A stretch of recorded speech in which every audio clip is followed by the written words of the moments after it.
Quest. The Adventure Game Podcast. Oh. Another day, another dollar. Yeah. Back here in the podcast mines. Yeah. We're making so much money on this. That's right. 1 year into it, $1 million each.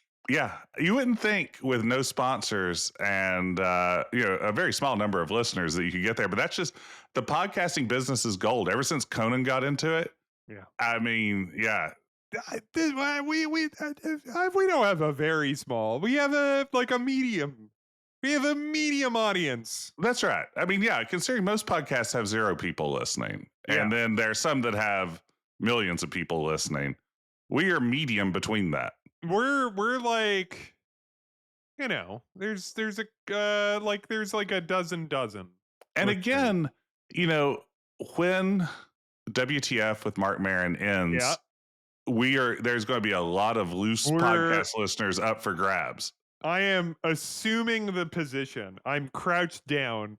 My hands are right in front, and I'm just ready to catch the onslaught of people. Are like, all right, well, yeah. Can you imagine we just got 2,000 of those listeners? Like, that's not much in the grand scheme of like his audience. That wouldn't get, Mark Maron wouldn't get out of bed for 2,000 listeners. No, absolutely not. Oh, no. No. Do you think we could get Mark Maron on here? What do you think his favorite adventure game probably is? Who are his guys? If you had... Are you a WTF listener? I was when everyone was, and haven't been since everyone wasn't. If that's fair. How about you? I would say I started as a WTF listener like in the early days, like when he was recording, like when he was like sneaking into the Air America offices. Yeah. To like those really early episodes before he like record them in his garage. And I the other day I was like, you know what? He's wrapping up. I'll put one on, and I was like, you know what? Still a good interviewer. He's he just has a knack for it. Yeah. And according to my Instagram reels, his new stand-up special has at least a couple good jokes. That's right. Yeah. Every time I see one pop up on TikTok, I'm like, that's pretty good. I wouldn't watch a comedy special, but it's pretty good. I don't really use TikTok anymore. I had a minute. I had like a year. I had a year of TikTok, and then I was like, all right, enough for me. But TikTok and now like Instagram, Instagram Reels is like in terms of the recommendation algorithm, it's starting to get a little better. Like that was always what was really great about TikTok, or what still is ? But both of them are just like, we're just going to show you Norm Macdonald clips and call it a day. I see a lot of that on TikTok as well. I mean, right now I can tell you what I've got, which is what you got? What I got right now on TikTok exclusively. Now that I guess Sora has launched its new video generation algorithm. Oh, amazing. Is nothing but AI videos. And most of them that pop up on my feed so far, I don't know why this is the case, are AI recreations of wrestling matches that never happened. Like like with voiceover by announcers and everything. Like I keep seeing clips of Martin Luther King Jr. wrestling Tupac in a WWE ring. And I don't know why this is like a common theme that seems to be popping up on TikTok right now. But you know what? For that. You can't swipe quickly enough for the algorithm to quit showing it to you. There's no way. I've just not looked at TikTok in days because all it wants to give me is that slap. And I did get one of Norm Macdonald like cussing out Mr. Rogers for some reason in like an AI video. No. No, it's garbage. It's garbage. And see, Norm Macdonald needs to explain the man great to Mr. Rogers. See, that would be that's the correct. Looking back, I regret the episodes early in our run when I was out and we used an AI replacement for me. I think at the time we didn't realize like just how problematic that is. And I mean, people didn't notice because I Yeah. don't talk that much in these episodes really. Yeah, it's pretty much a one-man show. Yeah. I mean, then just some of the episodes you just had like some like ahas on your stream deck that you just hit like your sound Yeah. soundboard. Yeah, that's stuff like that. So but no, you know what? Oh man. The boo birds are out. Hey, I'm Jess. That's Decaf Jedi on Twitch and YouTube. And this is my partner, Ben. Yeah, keep going. Ben, that's PS underscore Garrick, postscript Garrick on Twitch and YouTube. That's right. Now, Jess, I think we need to get a tune for this. I said this the last show, but I think we're gonna have to get a tune for it. What have you been eating?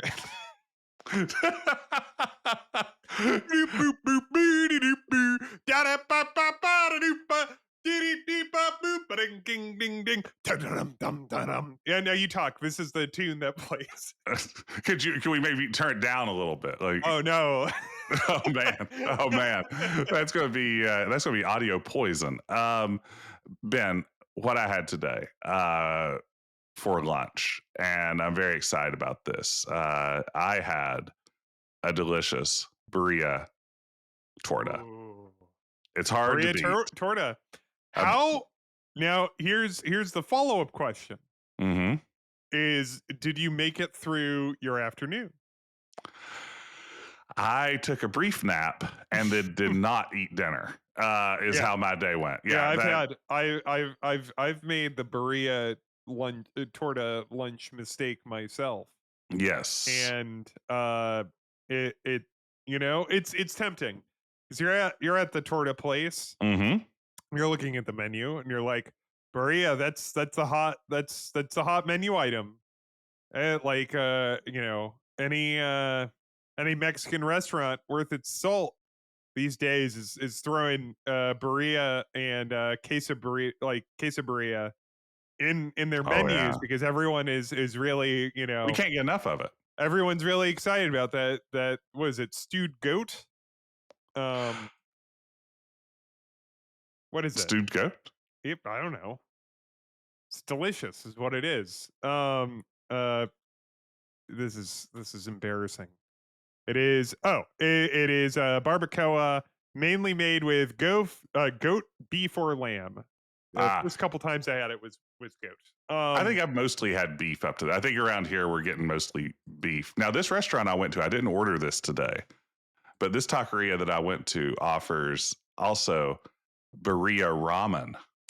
Which, I've heard of this. yeah, I've seen Berea ramen around, and I can't say that I'm against that idea. I have not had it.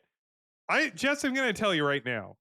oh, I haven't had really great ramen in a little bit. I've had pretty good ramen, yes, and I think because ramen shops showing up all over all over the US was mm-hmm. like I would say what 10 years ago, Oh yeah, 2015ish, probably a yeah. little before that.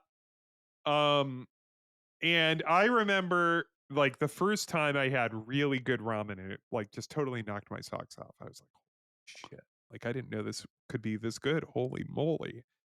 And then like I had a lot of like ramen place that opened ramen that was Mhm. like, I wouldn't kick it out of bed. I don't know that I've ever had bad ramen from a restaurant. I mean, it's all like even like mediocre ramen. It's like, yeah, it's still better than most foods on But earth. But but good ramen's hard to come by. Like in the yeah, yeah, I mean, like I have a place in Cincinnati that I like, but that's like 3 hours away. It's a little inconvenient to just all the convenience of popping down to your noodle shop and getting a little bit of ramen really drifts away after 3 hours of driving each direction. what's let's buzz market this place in Cincinnati for Oh gosh, all of let's our see. listeners in the Cincinnati metro area. Okay, yeah, this is right. Let me. It's got the Jess seal of approval. Okay, it is Zundo Ramen. Zundo. Zundo. Zundo. Zundo ramen Zundo in the ramen. great city of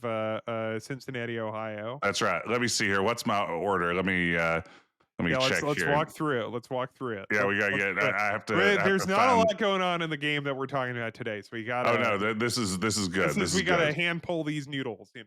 Yeah, let's see. Let me see if I can pull up this menu and get. I do a spicy pork, but it's a style that I don't see at most places, and I can't recall what the name is. And their online menu doesn't seem to be loading very well, so Oh we may well, just we have to save that for a future podcast. But I'll tell you, yeah. Ben, I had a really good burrito torta. It was really wonderful. What'd you eat today? What sort of treats have You you had? know, so uh, I made last night an apple pie. Oh. Made an Now we've apple talked pie. about apple pie on here before. Tell me about this one. And the worst part about this is I don't recall the name of the apple. Is so I went to the farmers market this weekend, and they had we're now in it. We're in apple season. Like, like this was the first farmers market weekend where like there was just apples up and down, apples, apples, apples. It was like a board game convention in 2005. And uh so thank you, Jess. And Sorry, please yeah. continue. That's so And much better than like any other way you could have ended that joke. That's good. No, go. Please go ahead. so I went to a place and like one of the tents, and I said, what do you got that are good pie apples? And the I got lady, your pie apples right here. yeah, she waved her fist in my face.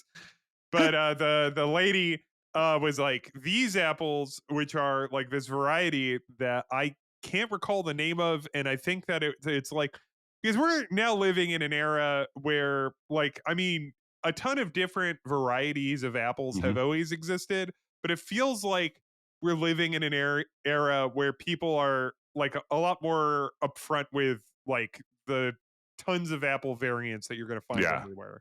Like absolutely. like it was some sort of Michigan apple. I'll take a look. I'll head Mhm. back there this weekend and see if I get the name.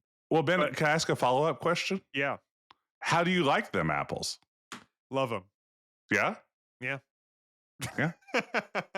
I love those apples. So yeah, last I made the crust, a flaky pastry crust uh uh yesterday, and then I rolled it out and I sliced up some apples and got some brown sugar and a little bit of lemon. You Some cheesing it on this baby? I've done the cheddar crust. I've Okay. I've done the cheddar crust for an apple pie. I have not done that yet. I also haven't I've there's one of my favorite apple pie recipes is a caramel apple pie Ah, recipe yeah, where that's like you tough to just add beat. like chunks of caramel into it. But yeah, no, this was just a straight Mhm. up brown sugar apple Mhm. pie. I recently And tried some caramel apple Sour Patch Kids, so I can imagine how is good that would that be in a pie. is that a thing? It is, Ben. And I have to tell you, it's part Car- of like a Halloween mix of like, I think there's apple cider, yeah. like a cranberry pumpkin, and then, yeah, caramel apple. And honestly, it's none of them are great. The apple Now, cider one's the best the because it's the problem with most just all like those sugar is flavored. that they're not like tart. No, nobody's Like drinking maybe Granny apple Smith cider apple a little cider. bit, Yeah. but like as far as like caramel apple is not something you can sour candy. No, I mean, caramel by definition is just like the sugariest sugar at some level. Right. Yeah, no, I mean it was doomed to fail from the jump. This is Yeah. me telling the folks over at Sour Patch Kids, get it together. Ben and I like a gummy candy. I think we've established that here before. I love the Sour Patch watermelons. I will say Oh though, yeah, I don't like that a Sour Patch watermelon is its own thing. Like that it's completely cut off from the rest of the Sour Patch Kids. bring it in. Why do they have to be? This is if we're bending the ear of the Sour Patch Kids. And we know you're listening. Yeah. Little children, little children. Why must you keep why is it like here's a whole bunch of flavors and then here's just watermelon? Why do we got to do that? Why Well, does no, just watermelon have to stand on its own? And I'll say pretty good. no. Let me ask a question. Am I correct that the watermelon packaging specifies not so sour on it? Isn't that part of the branding? Oh, maybe. Oh, so it's like I think for they, yeah, it's it's for babies. It's for children just starting out with Sour oh, Patch I Kids. didn't know that was part of the purpose. Yeah, Mm. they're keeping it corralled for Well, then people's come up with safety. some other flavors for that. Yeah, Like that it's just kind of weird.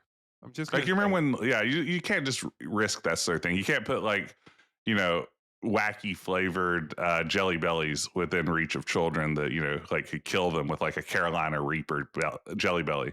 You know what's really great with the Sour Patch Kid is like when you get them and they're in like pretty good, like they are reasonably fresh, like Mm-hmm. which is to say they're not like they like a stale Sour Patch Kid that like you have to chew on for a while Yeah, versus yeah. like one that you bite into and it like immediately falls apart. Like has pull to it still. Yeah. Yeah. You know though, what's also good? A stale one in its own way. Like I think sometimes that like crunchiness of the whole thing has its own separate appeal. Yeah. I think the answer is I'll just take like right now I just want some Sour Patch Kids. And I know I have some in the next room, which is to say my daughter has some. But you know what? She's in bed, and as we say here at the Morissette household, you snooze, somebody eats your Sour Patch Kids.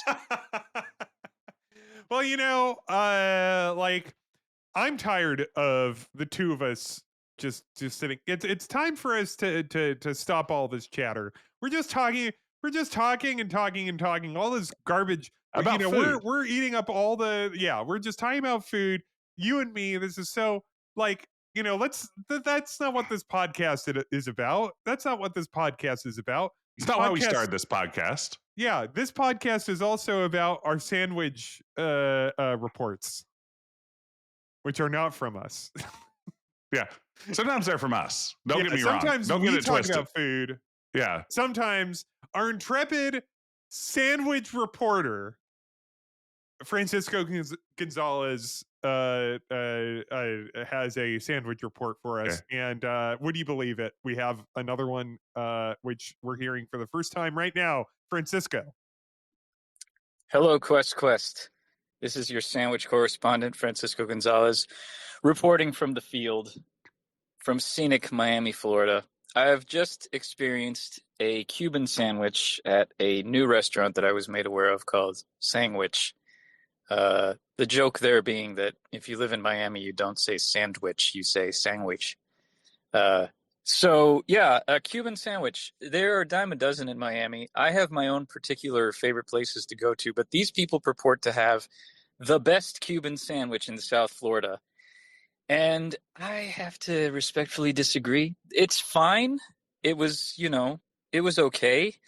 Wasn't one of my favorites. The mustard was a bit much. They were a bit heavy-handed on the mustard, so that kind of changed the whole flavor profile.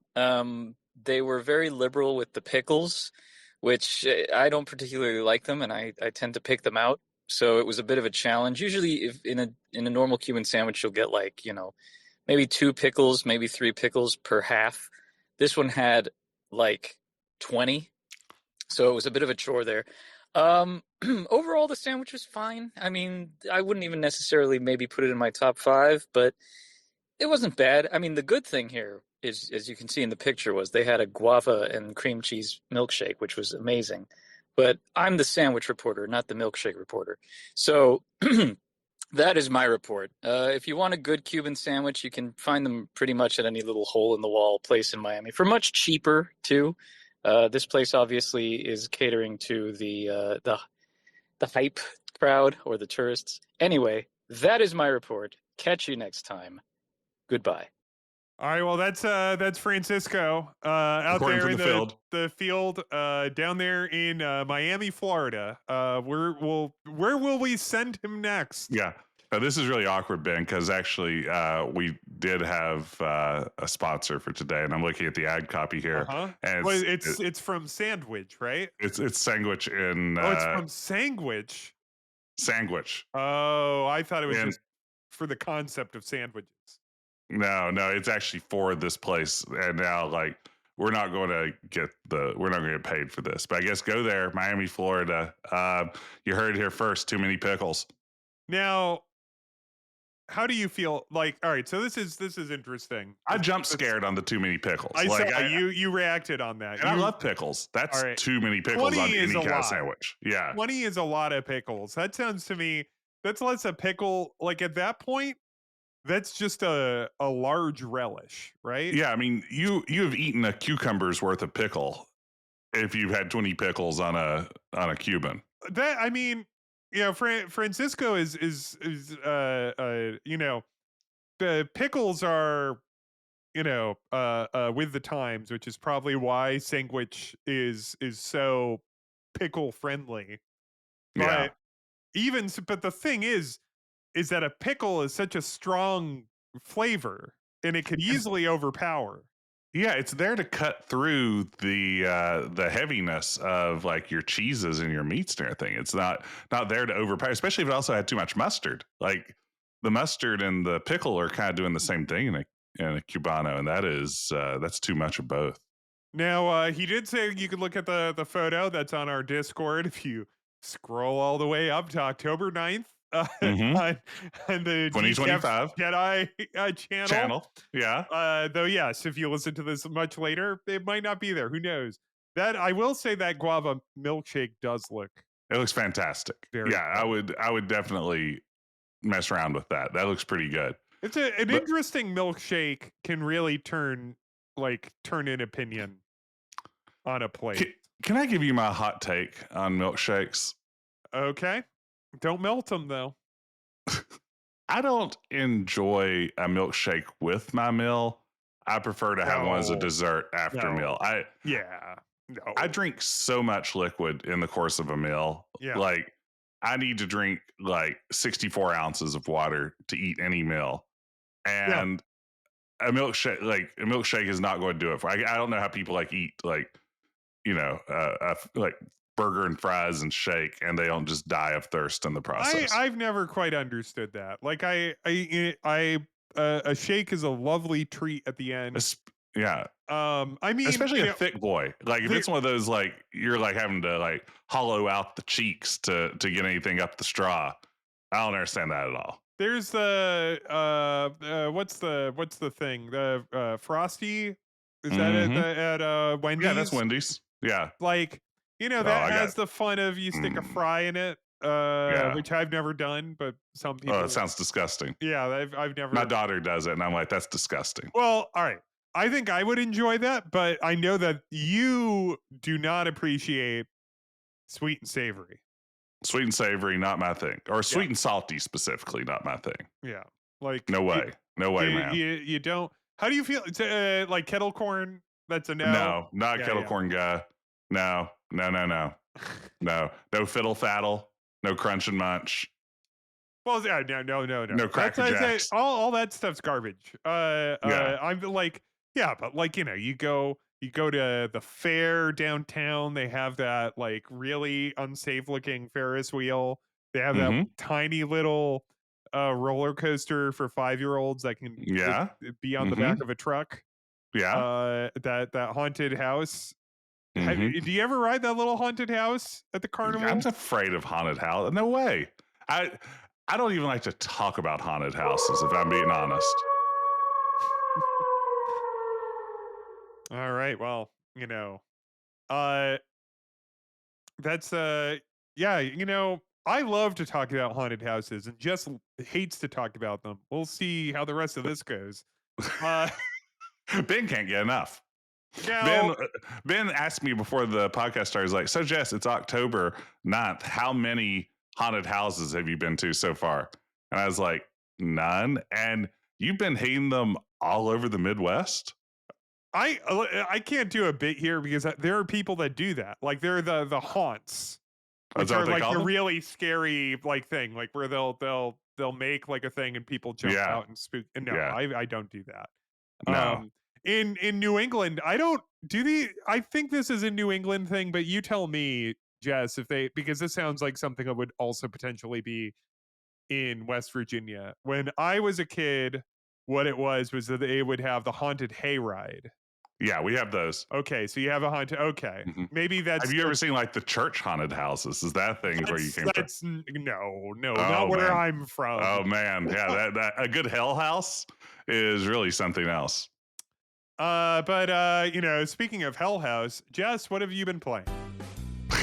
Hey Ben, that's a great segue. Oh, I know because I know exactly what you've been playing. Yes. Coming off of last week, you might remember, eagle-eared listeners will know that last week Ben was talking about playing Hades 2 during What Have You Been Playing? And I asked On Ben, air. On air. I said, Ben, should I play Hades? It's $6 on Steam right now. And Ben said, yeah, you should give it a try. And I said, I will buy it live on air. In the middle of the podcast, I completed that Steam transaction. I really shouldn't have mumbled my credit card number aloud while I was doing it, though. That was a mistake. Please don't use that. I can't stress strongly enough. I don't want to have to change it. But I'll have to re-enter all my Google Pay information. It'll be a pain in the rear end. But I've been playing Hades for the last week. And Ben, I absolutely love it. Yeah, I love it. It's wonderful. Everything about it's wonderful. I can't get enough of it. I am making okay progress. Like I am, I've beaten the first 2 big bosses, and I had one of those great runs. Here, I've never played roguelikes before, and I'm sure this is a very common experience that I'm about to describe, but for me, it was amazing. Just this morning, I hadn't beaten the second big boss, who, spoiler alert for a game from 5 years ago, is a Hydra. I hadn't beaten it yet. I'd gotten to the Hydra a few times and be able to finish it off.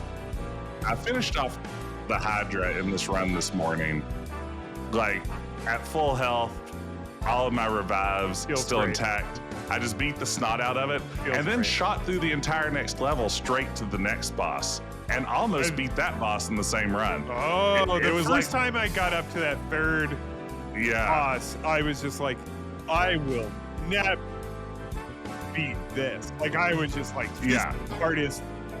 And then that's one of the great things about Hades. Is that like the first time you kind of run into a boss, generally. Like, you know, except in your case, apparently for like the first time you run into him, if you're a person of like medium to lower gaming skill, which I would include myself in as well, like you fight that boss and you're just like, this is the hardest shit ever. I'm not gonna beat this. Yeah. And then like, I don't know, a couple like 5 hours later, like you take that boss out, like bang, bang. Oh, yeah. Like it's like, oh, he's gonna do this fucking thing. Okay, now I gotta jump over here. He's gonna do this thing. Yeah, and something was going on. I mean, like, I have a feeling what weapon are you using? It was a weapon. I was using the spear. You're just using the spear. I'm a spearman so You've far. got on to the other weapons. You gotta start trying to. I keep going back to the spear. Everything I've tried, I like the spear best. You have to. It's a learning curve with the other weapons, like because essentially when you start the other weapons, you're starting all over, and that's I know. Like because then you have to learn how to beat the bosses again because you're like, oh, all the attacks don't work anymore. I have to come up with a brand new strategy. But let me tell you, some of those other weapons were really. Oh man, I have to say, like. Whatever was going on this morning, I feel like if I'd gotten up today and instead of playing Hades, I decided to go golfing. Like I think I would have hit 4 holes in one. I think I was just in the zone for a brief moment of my life. Like, I was locked in, as the kids say. As someone who's never been good at a video game before, it was like my hands were moving entirely on their own without any input from me. It was amazing, Ben. I've never seen anything like it. But yeah, thank you for the recommendation. It turns out this game that everyone absolutely adored 5 years ago is pretty good. What have you been playing? Well, Jess, you know, let's all be honest here. You know, sometimes when we do these what have you been playing, I just kind of look through my Steam, and I'm just kind of like, what can I talk about? Because it's like, you know what, I'm just playing the same thing. Like, you know, I don't have anything interesting to talk about. But you know what? I'm just gonna be honest here. Kept playing Hades 2. Yeah. Now this isn't Hades, TOO. No, this you're is talking the the sequel to Hades, which I'm gonna say. I was having this conversation with a friend of mine today.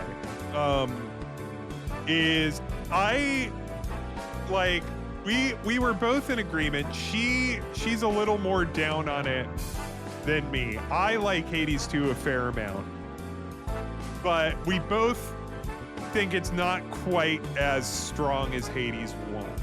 And I love it, and I'm going to finish it. And I know that like a lot of the discourse around Hades 2 is about people don't like the ending. Apparently, I've seen that all over the place. Aftermath had a piece about it, and I looked at it and I was like, oh, I don't want to spoil this.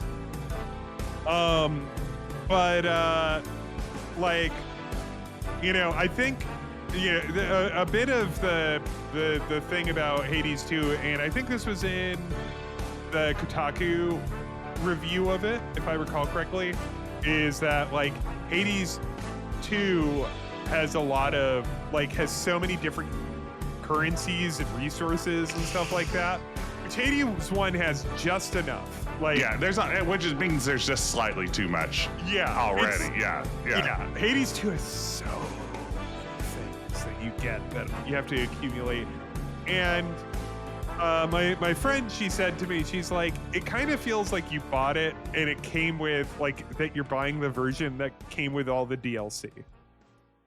Interesting. Like it's a little too crowded. Like there's just a bunch of systems in it, and there's like a bunch of there's just a lot in it, which I get and I enjoy, right? Like it's just like, because okay, like I played Hades 1, I played it like a ton of it. Like I defeated like a whole bunch of the post game. I made it to the epilogue. I did all this stuff. And so it's like I want more, and I want way more. I want more than I want more than they could possibly provide. And then Hades 2 is like, okay, well here you go. There's a lot more. And now I'm like, too much. Yeah, there you go. I mean, I like this analogy of like a game that already has all the DLC. Like it's sort of similar to like when you wait for like the Game of the Year Deluxe Edition of like a new Civ game to come out, and all the expansions are already bundled in, but you didn't play the base game, and it's just like, I don't know, this whole like diplomacy mechanic seems like a little much. I'm still just trying to remember how to build a city here. And it's like, probably if you'd done that incrementally over the course of several months, it would feel like a fresh new little addition to a game you're already familiar with. But or like if when you open up like a Bethesda game, like you get the like ultra like Game of the Year edition or whatever, and like you just start the game, and then all of a sudden it just immediately drops on you like 10 notifications. It's like, you now have the ultimate armor, you have received a special letter that tells you to go to this location. Like you all of a sudden like just like it just like dumps on you. Oh man, that's pretty great. 20 quests and like armor and like all this shit. You got the Recon Ranger armor. Like Fallout New Vegas Game of the Year Edition does this. I know Skyrim and Oblivion love to do. No, absolutely. I don't want to log in and find out that I already have horse armor. I want to wait and earn my horse armor. Yeah, we all have to. And so like I mean, and I want to be clear here. I'm really enjoying Hades 2. I'm having a great time. Brink gives it a 4 out of 10. I give it a 4 out of 5, where Hades 1 is a 5 out of 5. It's twice as good as what I said. And maybe like I'm a mere 16 hours in, but like I'm having a great time. It's just like I'm like, like Hades 1 was just like, it was just a tighter Yeah. It was a tighter experience. It was a tighter experience, but you know what? Like, the bones are good. And that's what I said to my friend. Like she was as I said, she was a little more down on it. And I said to her, I was like, you know what? I'm still having a good time though, because it's like there's all this other extraneous shit. Like it doesn't, like some of it just doesn't hang for me. Doesn't have sexy gods and goddesses. Yeah, it has all that shit. Okay, They all good. like you get a boon and they have like a little thing they say to you and like, you know, you just kind of click through it. Like after a while, you're just like, they're like, oh, how interesting, and you're like, no, all right, I gotta. Oh, it's me, Dionysus. Yeah. How are you? Click. I gotta go. You're just like, okay, all right, I'm over it. I'm charming. Fine, get out. That's the Hades experience. Yeah, it's listen, it's a good game. I love it. A great I love time, it. You know? I love it. I didn't think I'd love it, Ben. I have to be honest. I didn't like. I thought you could love it, but I thought you'd bounce. I thought you'd give up. Yeah. What? Because I'm sure you felt the tug. What is it that got you to stay in? What was the moment where you went from, you know, everybody loves this, but I'm not going to love this. Like, I know it's a good game, but it's not for me, to, oh, it is for me. What, like, when did that happen? It happened. Like, what number run would you say? Ooh, that's a good question. I don't know what number run, but I know it happened like about an hour in when I unlocked the bow and arrow as my weapon. Oh yeah, that was. And just right away, having ranged attacks completely changed how I was playing the game, and I felt like I wasn't just constantly being bombarded in close fighting with a sword, and it all felt so smooth. Like I really, with any sort of action focused game, like smooth mechanics are in a lot of cases my biggest like draw in some ways. I think I've only come to realize this in recent years. I mean, honestly, you know, we've talked about Borderlands a bit on here before. You know, that's what draws me to the Borderlands games is I feel like the gunplay is just really smooth and solid and just has a good feel to it. It manages to be Have you played the new one? Have you played 4? I haven't yet. I'm waiting for it to get cheaper. I'm not paying $70 for a Borderlands game. Randy Pitchford was wrong. It's a premium experience, Jess. Yeah, I'm not a premium guy. It's a premium experience for a premium consumer that has a premium computer. I mean, you can almost see, like, if you saw a copy of Borderlands in the store and it had a little price tag on it that said 70, you'd be able to see, like, poking out from below that a peel away that makes it $39.99 in like 6 months. That's what, like, there's never going to be a game more on sale than You're the latest pay Gearbox. The sucker price? I'm not going to pay the sucker price. I've bought Borderlands 2, 3, pre-sequel, Tiny Tina Wonderland at release, and not doing it for this one. Not doing it, Ben. I'm drawing a line. I'll buy a game at release. One like Hades 2, bought immediately at release. Yeah. Also, like I'll be like, you know, part of this is also a little bit of a tip, you know, to the developers. Like it's like I do worry sometimes. Like Take-Two is not doing well. Yeah, you need a little walking around money. Yeah. That's right. Yeah. I mean, if anything, I think that a lot of the lead up to the release of Borderlands 4 was telling me how much they didn't need my money, in fact. So I decided to oblige them. You know, for someone with pitch in his name, Randy is not very good at selling anyone on anything. No, he's no magic man when it comes to marketing. But you know, like we have a short comment which I'm going to use the emails music for. Oh wow. Yes, please. We have a comment on our Spotify. You can comment if you listen to us on Spotify, you can comment there. You can also comment if you're listening to us on YouTube. Or you can just send us an email at questquestpodcast@gmail.com. This comes from our friend Andrew. Andrew says, this is for the last episode for Immortality. Says, as a big Symphony of the Night fan, I think Jess should play it. It's a smoother game. Yes. I'll say that again. It is a smoother game than the older games because it's also an RPG and you can make your stats go up. I like that. I like numbers go up. And do you like that it's smoother? Because he just said, Yeah. feel means a lot.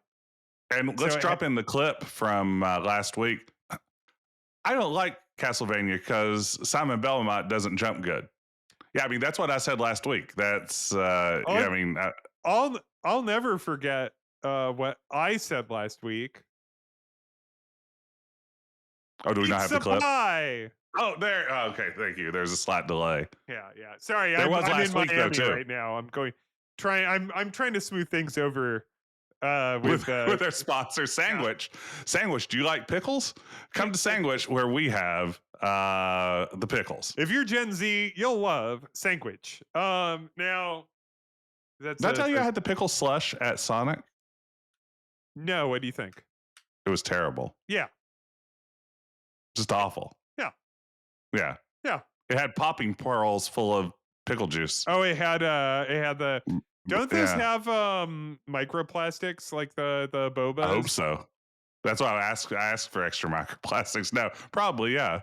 But I eat macroplastics. Like I'm chewing through entire bottle caps and stuff, from like Diet Coke bottles. So I'm good. I have a mouth guard, which is essentially and I look at it and I see that it's like eroding.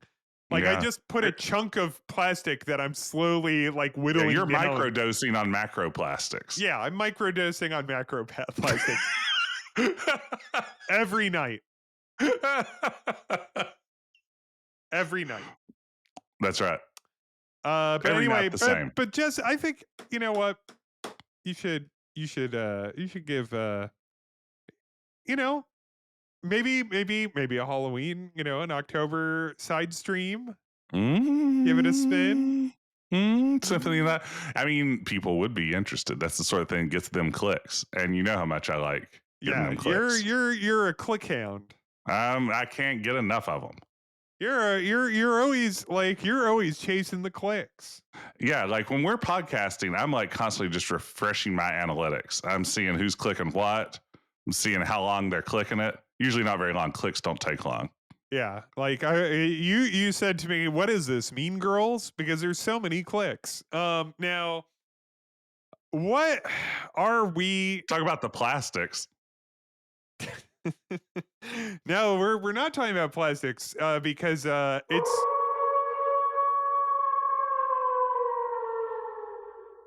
October right now. We're talking about spooky games. Spooky games. What's the scariest game you can think of? For me, it's Hugo's House of Horror. Yeah. Is it let me think. What is the scariest game I could think of? Yeah, it's definitely Hugo's House of Horrors. Yeah, no, I mean, it's pretty spooky. I mean, have you seen the outside of this mansion? It's got bats. Imagine dragons. What podcast follows up an episode where you discuss immortality with Hugo's House of Horrors? I mean, wouldn't you say in a lot of ways, though, that Hugo's House of Horrors was the immortality of its day? That's true. I mean, yeah, this is 90 we're talking about? 1991? Does anyone even know? Was anyone paying attention? I don't think we'll ever know. I think it's 1990. That's right. Yeah, this is actually lost in the sands of time. No, it's 1990. I mean, yeah, of course, immortality deals with slightly more mature themes at times. But immortality also uses clip art. Yeah. As its art. Yeah, clips of movies. And, movies are an art form. Yeah. But you know what is an art? Clip art. Video games. Now, all right. So today we're talking about designed, written, most of the art by, music by David Gray. David P. Gray. Hugo's House of Horrors, 1990. One of the first, like kind of like a real wild indie adventure game that got like that. It seems like a lot of people knew about. Mm-hmm. It Yeah. had like it had a pretty big success in terms of like distribution, and like I think it was moderately successful. Right. I mean, you have to think this is 1990. This is when graphic adventures were still, a huge part of the PC gaming market. And I can say from my personal experience, like where I remember Hugo's House of Horrors from was going to Software Etc. And they would have like a little display at checkout at the register with various shareware titles in it, and you flip through, and you've got your Wolfensteins and your various Apogee games, your Jills of the Jungle, and things of that sort, your Commander Keens. But I mean, I will say this was a time when shareware was very prominent. People were excited about shareware, and the idea of a graphic adventure, for $5 at checkout when you're buying your, copy of Conquests of Camelot or whatever is a pretty tempting offer. I never actually bought it. I didn't play this game until last week, but it was everywhere. I mean, this is a game people were aware of. I bought Who Done It, which is the sequel. Mm-hmm. It was like also one of the spinning racks at a store like that. It was on a 5 1/4 floppy. Wow. Yeah.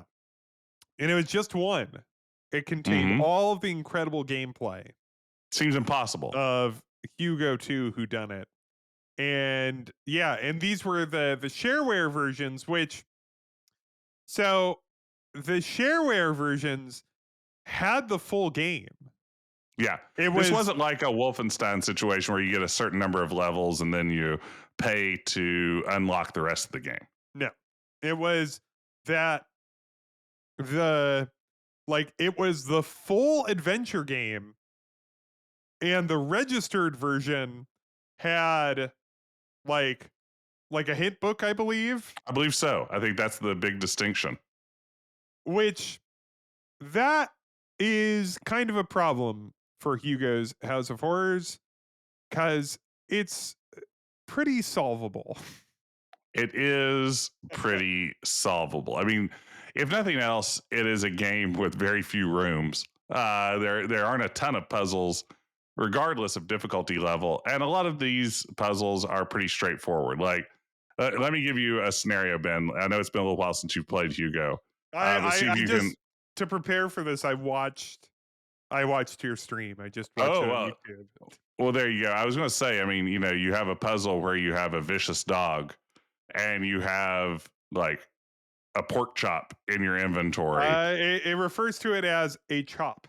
Yeah, just a chop, a bung chop. No, the bung is a different thing. Oh, I'm sorry. Okay. But I mean, that's like baby's first adventure game. Yeah, you throw the chop to the dog and it's going to be happy and it's going to let you pass. But I mean, that's the kind of the level of difficulty on most of these. The only difficulties you might have tend to be parser challenges. There are a few commands that are a little tricky.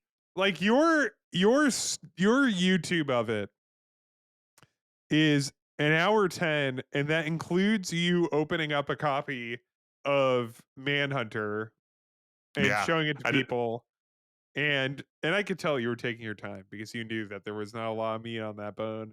And and then the other things that took you time were just trying to figure out the parser.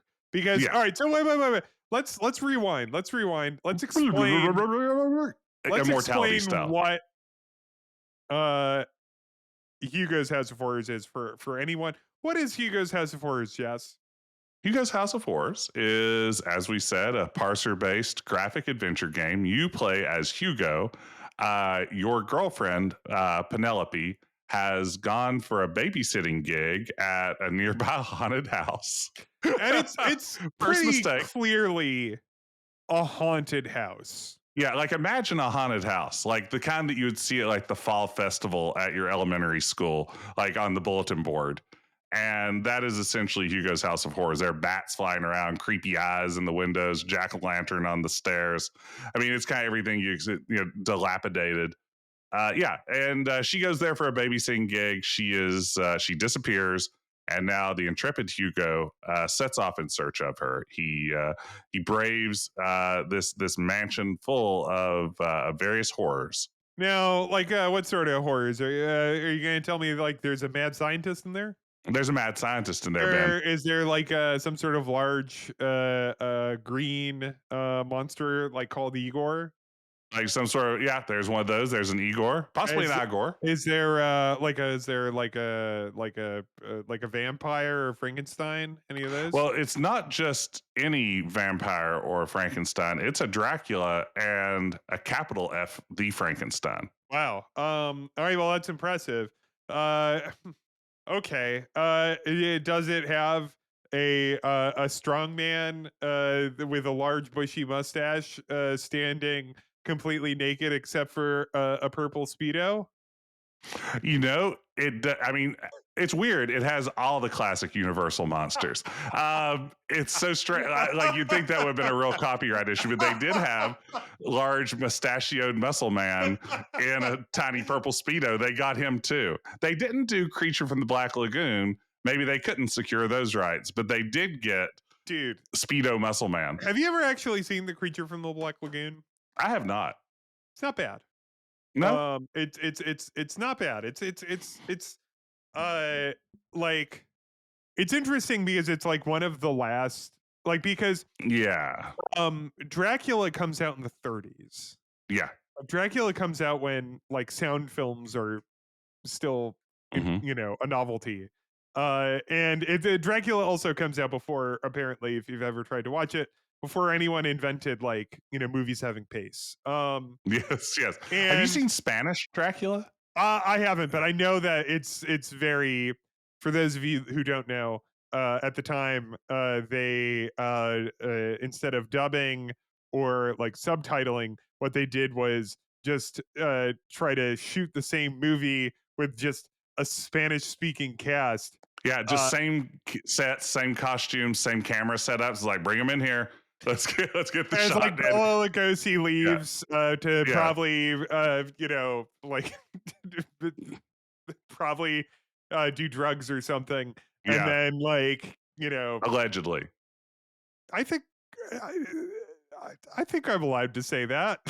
Am I? I don't know. I'd hate to be sued by the Lugosi estate. All right, fine. Bela Lugosi as portrayed in Ed Wood, As the character Bela Lugosi the from character of Bela Lugosi. I don't know anything about the real Bela Lugosi. I'm just referring to Martin Landau, who was doing heroin when he played Bela Lugosi. Now, Martin Landau did do a lot of heroin. Yeah. I mean, he had a real problem. He was riding that horse. Yeah, no, I mean that was I mean, I don't even think we have to like hedge ourselves on that. I mean, there's no question there. No, when he did heroin in Ed Wood, the film, he was doing it in real life. It was real heroin. It was real. Absolutely. It was real heroin in the film Ed Wood. He insisted. Yeah. And they're like, "Is this method acting?" He's like, "No, I just love heroin. I frequently love it. It's so good." Yeah. Yeah. So I can't get enough of it. I haven't watched Spanish language Mexican Dracula, Spanish language Dracula. Like, I'm not sure if it was for all of Latin America, but I know it. I mean, yeah. I've seen it's quite good. But I have heard that one is actually better. But Dracula's here. He's in this game. Well, but back to Creature from the Black Lagoon. Creature from Black Lagoon comes out in the 50s. That's that's 20 color, years. right? What? No, it's color. like It's still black and white. all three of the Black Lagoon films are all Wow. the Black Lagoon trick. like its gimmick is that it's 3D Mm-hmm. and that it's like that they had like a really nice underwater camera. And Oh.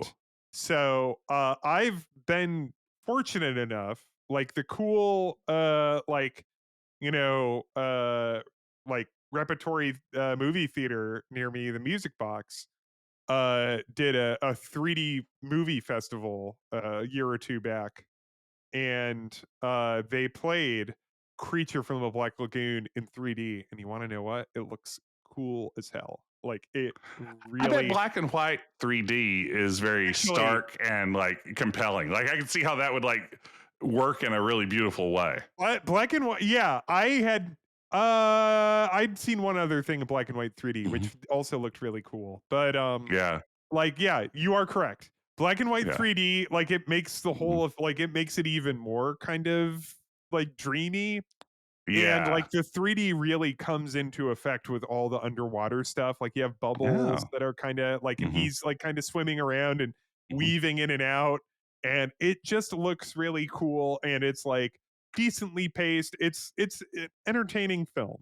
Yeah. It gets a thumbs up from me. Creature from the Black Lagoon, 3D if you Hmm. can. Yeah. Shape of That's Water, thumbs down from me. yeah. Just wanted to get that in there. Okay. You know, I haven't seen that. You didn't I like don't it? care for it. Yeah. I don't care for it. The other great 3D movie experience from the 3D film festival that the Music Box had. You want to know what that was? Thor Ragnarok. Jackass 3D. Yes, I saw Jackass 3D in 3D between the Phantom camera and the 3D and everything else. It was truly I remarkable. I'm not a Jackass guy. Hmm. Like I didn't watch it. Like I didn't watch it when it was on the air, and when I've gone back, like I have more difficulty watching like kind of prank stuff and stuff like that. Like as I've gotten older, because like prank stuff, I'm like, you're just being too mean. I'm uncomfortable with this. Yeah. And then then like stuff like Jackass, I'm just like that just looks too painful. That doesn't look like fun. But I knew like so like I have friends that love Jackass, and Hmm. I'll like they'll watch the movies and I'll come over and I'll just be like, not for me. But 3D, I was like, I have to buy a ticket to this because I know this is going to sell out, and I know it's going to be an experience because everybody's going to like I it's going will to be say everyone's going to be screaming. a raucous live audience. Like I saw, I think the first three Jackass movies on opening weekend with Yeah, like crowded right. theaters, and It's an it's the experience. best way to watch it with a Yeah, bunch of people who are in various states of right. inebriation, and Absolutely. just are ready to go crazy. Have I ever told you about and maybe you have this experience, maybe some of our listeners have this experience watching Borat, I think on opening night. Have I told Oh this? wow, I don't think Maybe so. opening night, definitely opening weekend. What it was, I remember I was in college at the time. I went there with like a friend or two, and I don't think it was a full house. This was in like suburban Virginia where I was going to school. It was a full theater, and I don't think people were actually familiar with Borat, like because like that was on the LAG show on HBO. So Yeah, I was like yeah. I was familiar with LAG and all those characters. Um, but I think most of the audience didn't know what they were signing up for, and like it's one of my favorite. Like I think about what a great experience it was because like it just Mhm. became chaos. Like people are just screaming like from the beginning to the end, like when he just starts like Oh yeah, running nude like down the yeah, thing, and like his yeah, like that other guy's running after him. They're both yeah. like naked, and everybody in the audience is just going ah, ah, ah! Like everyone was just screaming the whole time. So it's like that's one of the top movie experiences of my life, seeing Yeah. Borat opening weekend. Do you know And who I went to see that with? your wife? Yeah, we love movies.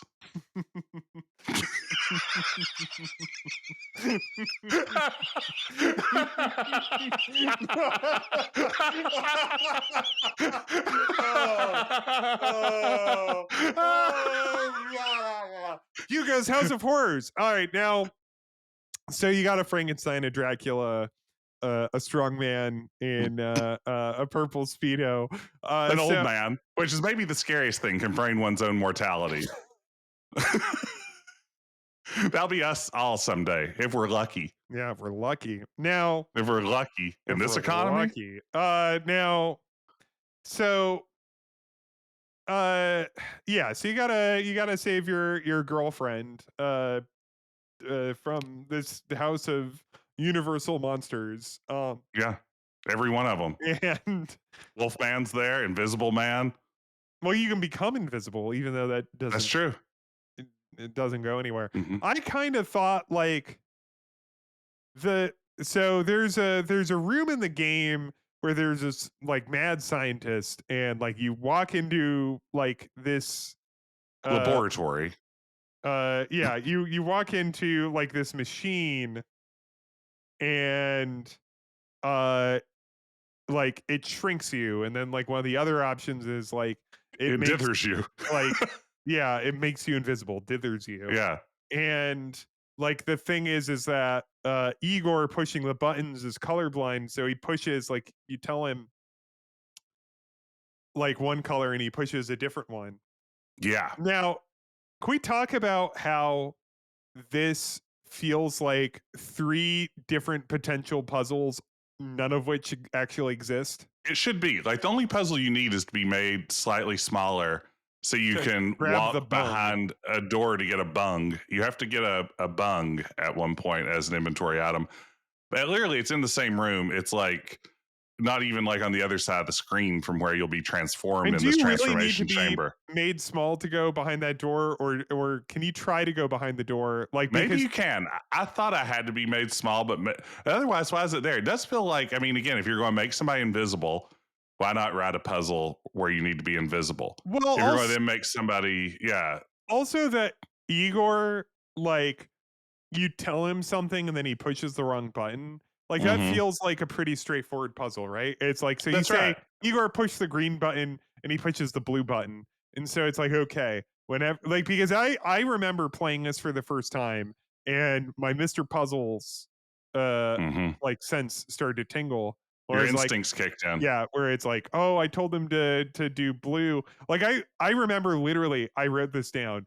It's like you tell them to do this one color, and then it does this other one. Like I'm really thinking of like, okay, so I guess the puzzle is I want him to push like this button all the way at the end, hmm and actually you just keep saying like that. That's not It's what. random too. Like it does. There's not even like a pattern. Like he just pushes whatever he wants to.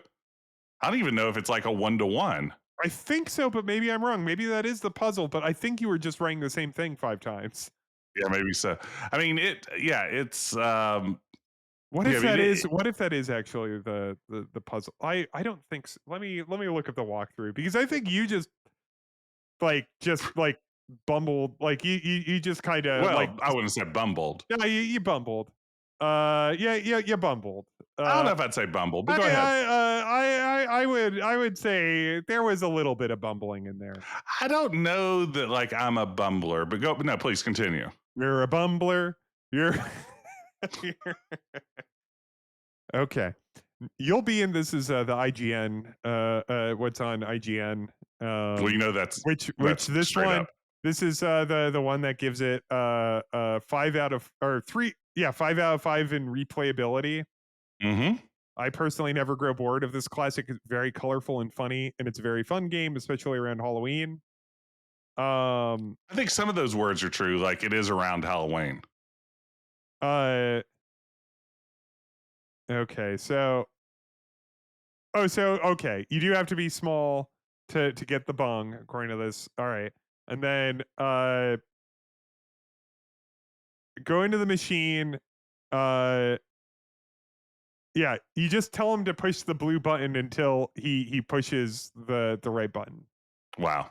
See, I don't know. David Gray, here's a little punch up for your game from 35 years ago. Step it up. When you start, going out there and get ready to like AI upscale all of these rooms and you're getting ready to do your reforged edition, just consider maybe tightening up that puzzle.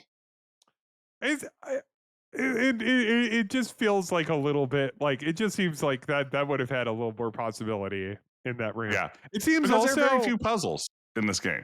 it also seems like that might have been a puzzle that he tried to put in and like, it's just kind of a pain in the ass to get working. Could be. Because like when he pushes the other button, I believe that it says the color button in like all caps, which also Yeah, implies to me like, oh, all right, that's a clue, kids. attention, kid. But anyway, yeah. So it's like, you give a chop to the dog. There's a number written on a mirror, and so you just punch Yeah, that number in somewhere else. Like, it's all pretty straightforward. And then like the back half of the game is like it punches up the difficulty a fair amount, I would say.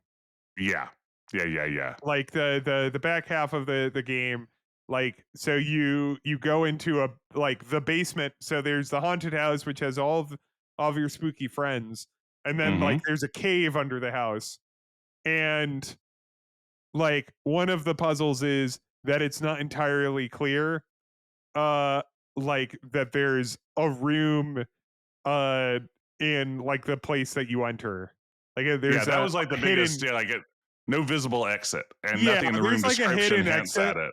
Yeah, Like it feels like the back half of the game is where it tries to start getting those registration dollars. yeah, You know? Because yeah. uh And there's not a lot of the back half. I mean, back half no, might the be back half of the generous. game is considerably is pretty short. It's like Yeah, you walk like through this like hidden exit between two rocks, then you're in a room with bats that if you like brush against them you die, and you just have to blow a whistle, and that doesn't get rid of the bats. it It just slows them kind down of and makes slows more them down so you can predictable. move Yeah, around them, but you still die if you touch them. And then there's yes, a mummy, yeah. which You do a great like run around in a circle to break his pathfinding to solve that bit, and that right? was like a thing where I was just like when I played that, I was just like, um, is there like a thing to take care, like this is another case of it's like I was trying to outsmart the game and the game's Mm-hmm. like, no, you just have to walk away from the mummy. Yeah, I And mean that then the is the pathfinding will solution to go. mummies. Yeah. I mean, yeah, Yeah, you know what? Great point. yeah. That's like the thing with them. If you're lucky, you're in a comedy mummy situation. It'll eventually like trip on its own bandage and unfurl itself. Yeah, just like turn a dusty pile of bones after it's unwrapped. Now and then you meet the really the end boss. There's one more puzzle after this, but really the end boss, which is an old man that asks you trivia questions. Yes, and these are good trivia questions, right? I mean, like, what does he hit you with? Who's the lead character of The Hobbit? Like so yeah, it hits you with like boomer nerd shit, Yeah, which it's completely exogenous to the game, yeah, it's totally exogenous. Um and as we like to say here.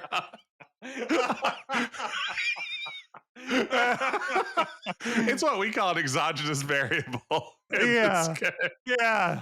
That's what I was saying. Non-diegetic? Is that better? No, we're sticking with exogenous. I don't think I've ever used It's that right the word. game's exogenous zone. That's what you get to here at the end here. We call this back half of the game the exogenous zone. So he asks you a bunch of non-exogenous questions. And and they're all like if you're playing them, you know them. Like it's like who's the main character in The Hobbit? Answer is The Hobbit. Yeah, easy. All right, next.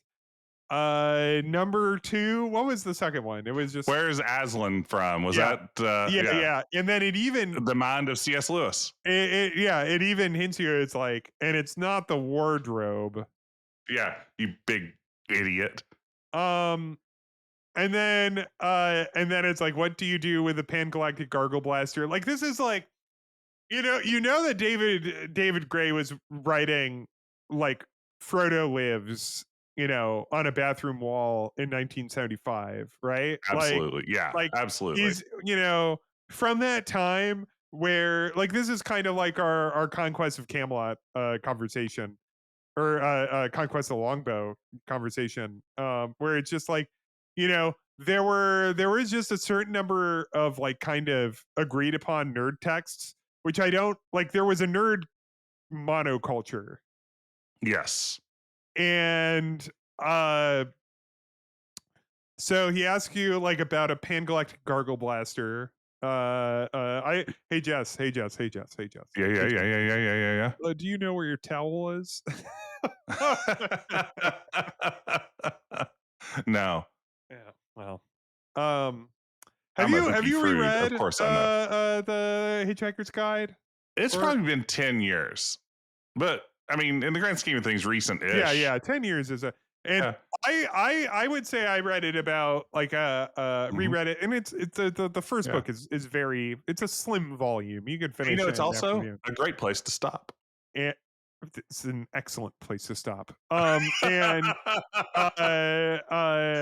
not to say there aren't like Nah, they're good fine. I mean, yeah, things, you're diminishing returns. yeah, absolutely. Um, It would be hard to reach those heights a second time or a third time or a fourth or fifth time.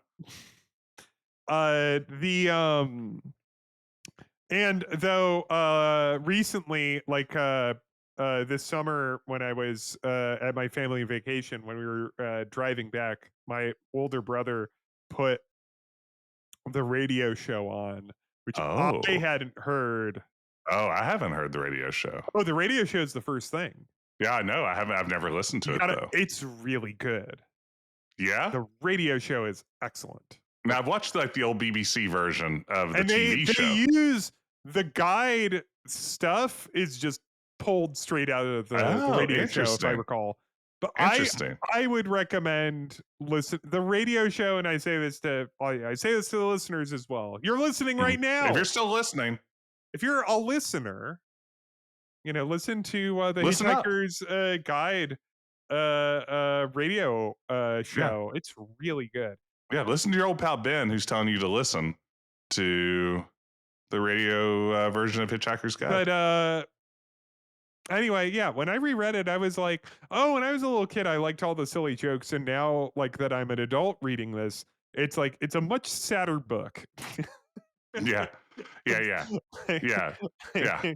like it's just, it's just about, like, it's about how a lot of things suck. And, Yeah. And the galaxy's hopeless like, and cruel. yeah, like you read it as a kid and you just see all the silly jokes, and you read it as Yeah. an adult and you're just like, yeah, just stuff is really deeply Hey like Ben. Hey Ben. Hey inconvenient. Ben. Hey Ben. Hey Ben. What's up? 42. Oh my god. Oh my god. That's really good. Um Yeah, here's the best question in Hugo's House of Horrors is what was the name of Roy Rogers's oh yeah, this is what I was dog? building up to, which Yeah, is this is wild. This is wild. that's the registration point. That's yeah. because like me, if I play, because I played Whodunit, didn't play this as a kid. If I played this as like a 10-year-old, I would have gotten all of those. Like I would have gotten all of those. Like, but then it's like, who's Roy Rogers' dog? Like, I don't even know if my dad knows that. And my Yeah. dad is in his 70s. Like, he would have been alive. Maybe. Like, I mean, he Yeah. would have been alive. He definitely was alive. But like, Is that probably boomer nonsense or is that like greatest generation nonsense? Probably boomer nonsense. was that like 50s? I don't know. And Yeah, it's I also mean, it's like like Roy Rogers also just, or I say Roy Rogers because I'm thinking about the restaurant. But Roy Roger, like that show wasn't, I don't think it was in like heavy rotation in this and I way that seriously like doubt Bonanza was. internationally that it was seen at all, right? Like I have this, no idea. I doubt it. It seems unlikely that this was like huge in, like South Africa or something. Because like like Gunsmoke and Bonanza, like those would be on like reruns. They're still on regular rotation today on cable channels. Yeah, like on MeTV, right? Like that. Yeah. Like channel that just plays. It's like, yeah, that's all my barber watches. When I'm at my barber's, I just watch Bonanza or Gunsmoke or oh The really? Rifleman. Yeah, that's what he shows all the time. I would say that would be fun, but honestly, Bonanza's very boring. Like, Yeah, I mean, most of the time it is. Yeah, I mean, it Bonanza's is not. a profoundly dull show. Yeah. But Well, you heard it here first. Ben is not holding anything back today. yeah, take that. Bonanza. Take that, Lorne Green. There you go. Got him. Gotcher. Speaking of Mark Maron, what's your Lorne story? And then, somebody just, it's like, well, I met Lorne Green on the set of Battlestar Galactica. Oh. Yeah. But I mean, yeah, this trivia thing, it's wild because I mean, it is like once you finish these questions, there's generously maybe 5 minutes of game left. Yeah. If that. So I mean, it is right to the very end of this game. I feel like we're giving a walkthrough of this game because there's honestly, you can't this talk is a about very thin thing to hang a podcast on, but yeah, God damn it, we're gonna do it. Yeah. And then you rescue Penelope. Everybody's happy. You meet the man in the purple Speedo. It's really, there's a little bit of a psychosexual thing going on here because this is actually, the subtext in the same way that, when you play Hugo's House of Horrors as a kid, you're more interested in like the monsters and like, the very occasional like witty touches in the text. I would say also it's a very charming game. It is. I mean, as much as we're complaining about it, I find this incredibly charming. Yeah.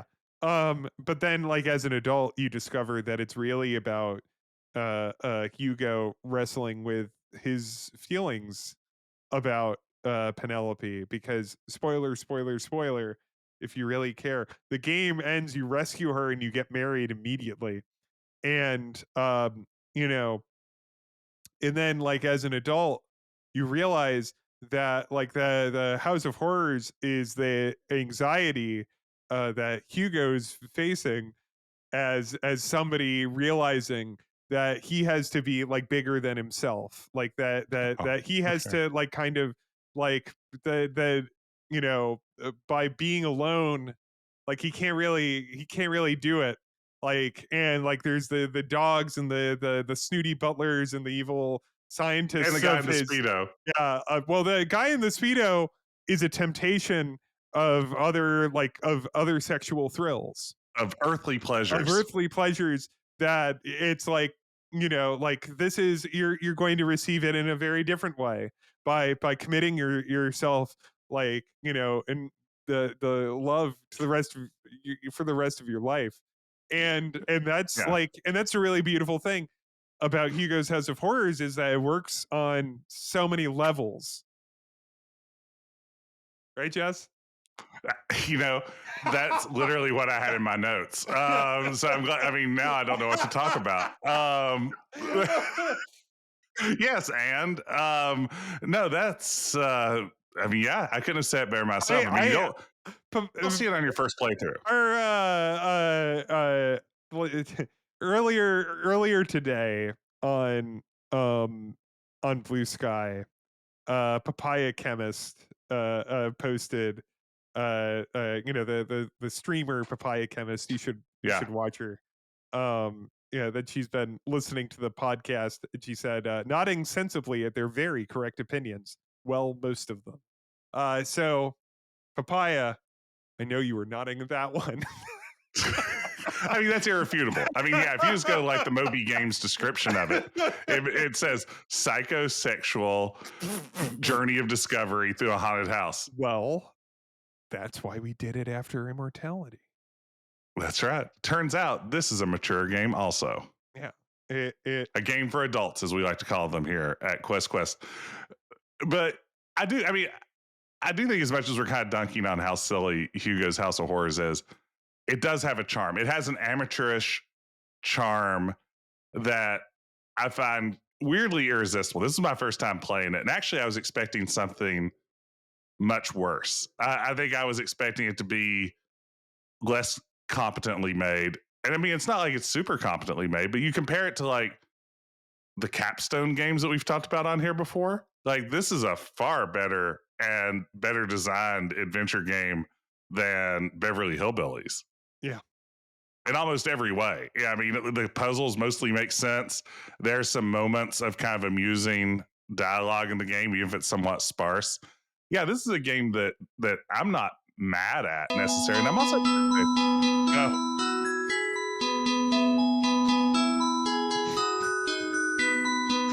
It's been a see, it while. doesn't sound so bad. It's fine. Yeah, pretty good. A little horny. That sounds good. Was that like Actually, a I think we're trombone? too hard. We're too hard on Beverly Hillbillies. Yeah. Yeah, I mean, yeah, there are limitations to like an ad lib card at the time this came out. Yeah. All right. Yeah. This is pretty good. All right. Yeah. Oh. What's that? That's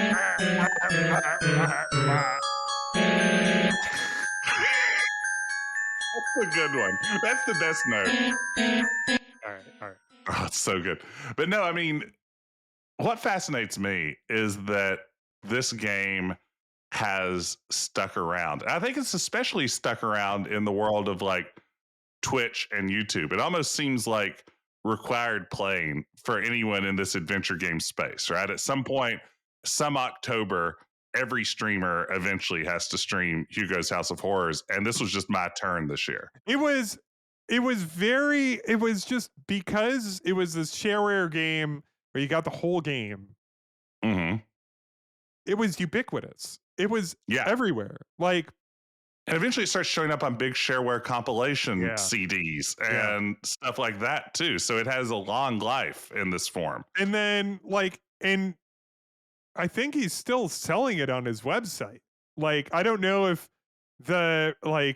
if that's active. Like, I don't. Man, you can buy this on GOG. You can also buy it on GOG. Yes. Yeah, the whole Hugo trilogy. How much is the Hugo trilogy? It's $5.99 for all 3 games. Yeah. Wikipedia says that David P. Gray was inspired to create this game because a friend of his who is a gynecologist developed software on the side, and David thought that would be a good side hustle. So this game was inspired by gynecology. I'm reading this to prepare for this. There is this piece written by Megan O'Neill in PC Gamer a couple years ago, looking back at Hugo's House of Horrors. I'm gonna read this little chunk here from the article. I reached out to Gray to ask him what his aim was with Hugo's House of Horror. I wanted to emulate the enchantment I felt when I first played the original adventure game, Colossal Cave, he explains. What you have to understand is, and this is no longer the quote. This is just or maybe it is. What you have to understand is that old school design was really was magical. Why else would 5,000 people to date have downloaded StairQuest, an homage to adventure game staircases? Wait, what? So David Gray didn't say that. No. The writer said that. But StairQuest, the game that you were part of the team designing, was brought up in this PC Gamer piece about Hugo's House of Horror. That's amazing. And, that's wonderful to hear. And she brought up how many times it's been downloaded. Wow. That's amazing. No, I mean, I'd like to think that in a lot of ways, we were sort of carrying the torch. Hugo's House of Horrors walked so that we could fall downstairs. Yeah, I think it's a really there's something very sticky about this game, and I think a big part of it is that it is so charming, and it is it's not a pain in the ass. You could die in it, but whatever. They're not really hard. All the puzzles are pretty solvable. You're just going to wrestle a little bit with the parser sometimes, but it's fine. Yeah, that's true of a lot of parser games from this era, you know. It's funny that he says that like he was inspired by Colossal Cave when this clearly looks like a Sierra game. Like it looks Oh like yeah, an AGI. 100%. It looks and controls like an AGI Yeah. game. It's Well, higher. and elsewhere he said that Leisure Suit Larry was a huge Okay, influence that makes on more this as sense. well. Like he also cites that as the specific Sierra game that he was sort of going for as he developed this, which again Was the gives more gynecologist? credence. Yeah. Yeah. No, I mean that's true. That's not a joke. He does say it's Leisure Suit Larry, but I was going to give it credit to your theory of the deeper meaning of this game. Oh yeah. No. Well, I've. It's not a theory. It's true. It's a fact. And that's what you get when you listen to Quest. Yeah. Only the facts. Just the facts. Ma'am. Which this does start with the Dragnet theme. It does That's a good open point. with This is a good point. burp. Like that is an interesting, I didn't pull that audio, but it does open with a PC speaker rendition of like the Dragnet opening. Burp, burp. Like what? Why? That's not like horror music.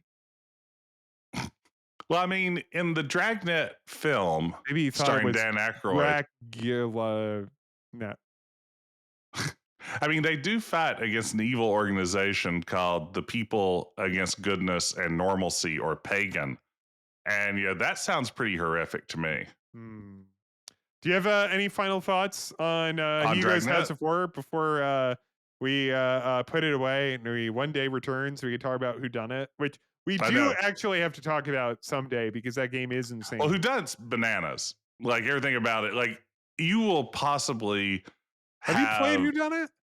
I watched you play Who Done It, right? And yes, I think there's a good chance, like if our listeners go and just look up the Wikipedia entry for Hugo 2 Who Done It, the plot summary alone, like, could give you a stroke. It is a lot of things happen in that game that are difficult to understand, and yeah, we'll just we'll tease that one. That's coming in 2027 February. We'll see. You heard it here first. Anyway, all right. Well, we slammed the coffin shut on Creak Slam on Hugo's House of Horrors. Thank you so much for listening.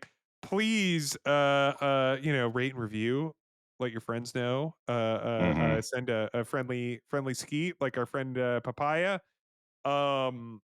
And you can send us an email at questquestpodcast@gmail.com. And I don't know. Is there Jess? You got any plugs? Just this bung. I don't even know if we really talk. There's an item in it which is called a bung, and Come it's a bung. You plug a hole with it. The new season of Beavis and Butthead? I haven't yet. I watched the last new season. I'm watching the new season of Futurama right now. I watched a little bit of that. You know what? I think Futurama was good for those first 3 seasons, and that's it for me. Did you watch any of the other new ones? Like when it was on Comedy Central? Yeah, well, I was going to say, they released a new batch of episodes like 2 or 3 weeks ago. Oh, no, I haven't watched any of those new episodes. There's a new crop, and I will say they're a little better than what came before. Every episode feels like an okay episode of the original series, rather than like all the post Fox versions of it. It's you know what? I'm happy to let it just stay. I'm happy to let. I am too. There doesn't need to be more Futurama. I think they sweetened the voices this go around because those were sounding a little rough in the last batch. What do you mean? Like they digitally? I think they've been digitally tweaked a little bit. Yeah, like Billy West was having a lot of trouble doing the Fry voice in the last batch of episodes. Just because I think it's his regular voice and that is aged. It's so close to his regular voice. And this go around, Fry is a-okay. So either he had a lot of honey tea, had some honey lemon tea, or they gotta give whatever they're giving him to Julie Kavner if they're gonna keep having her perform as Marge on The Simpsons. All right, but no, I mean how's the new Beavis and Butthead? I think that the newest season, so like the new Beavis and Butthead in general, Mhm. like those 2 seasons that came out earlier in the TV movie they made, I think they're all really funny. I Yeah. think this newest season is pretty good. I don't think Okay. it's as good as those first 2. I think, but there's there's one of them that really made me laugh. And I have a good Okay. laugh every episode. Like it's not Yeah. bad. It's just like those first 2 like of the Mhm. current run of Beavis and Butthead I thought were just like banger, banger, banger, banger. Yeah. And this one is more like a bunch of like, singles and doubles, Mhm. Or did you do King of the Hill on its recent return? I did, but I haven't watched the back half of it. I have to finish it, but Ah. I enjoyed that. Okay, Yeah. I thought it was okay. I thought it was much better than I would have expected. Yes, absolutely. Well, there you have it. That's did you watch X-Men 97 or any other animation revivals from the last few years? I watched like the first episode of X-Men '97, and then I was like, oh yeah, Yeah. I'm not really into superhero stuff, so I don't know Yeah. why I watch this. I was shocked that you'd watched it. Yeah, I thought that was Well, because I absolutely a watched a non-starter. couple episodes of the original at the time, Yeah. because I was a Yeah, child I then. got like the first episode on VHS with a pepperoni pizza at Pizza Hut. Oh, is that They were- the Kitty Pride one? Because that's not. oh, I know that's Yeah, not the same that's X-Men. separate. I think they gave away the animated series version Okay. as well, but I think they may have given away Pride of the X-Men, the one that the Konami X-Men game's based Yeah, on. Pride of the X-Men, which like has Stan Lee like introduced that. Yeah, and Australian Wolverine, Right. Yes. which is ironic because he hates Australia. Yeah, that's true. Bub. All right. So thank you so much for listening. We'll be back next week where we do our review of Pride of the X-Men. And we do our very, very best Australian accents the entire podcast, the entire time. We'll see you then, mate. Nar.